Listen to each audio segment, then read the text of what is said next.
શહેરના કુબેરનગર વિસ્તારમાં municipal corporation દ્વારા બનાવવામાં આવેલો બગીચો સ્થાનિક વ્યક્તિ દ્વારા સિક્યુરિટી ગાર્ડ પાસેથી ચાવી લઈ બાળકોના રમવા માટે ખોલી દેવામાં આવ્યો હતો।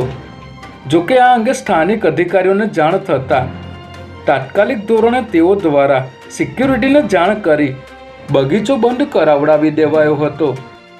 સિક્યુરિટી એજન્સીની બેદરકારીના કારણે આ ઘટના બની હોવાને લઈને મ્યુનિસિપલ કોર્પોરેશન દ્વારા 1 લાખ રૂપિયાનો દંડ પણ ફટકારવામાં આવ્યો છે, જ્યારે બગીચો ખોલનાર સ્થાનિક વ્યક્તિ સામે પોલીસ ફરિયાદ નોંધવાની કાર્યવાહી પણ કરવામાં આવી છે।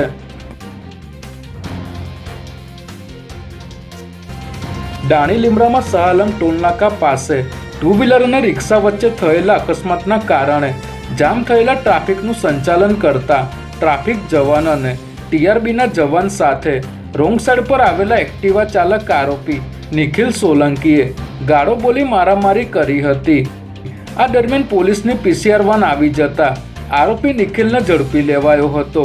આ બનાવ અંગે આરોપી વિરુદ્ધ ટ્રાફિક કોન્સ્ટેબલ પ્રવીણભાઈએ દાણી લીમડા પોલીસ સ્ટેશનમાં ફરિયાદ નોંધાવી હતી।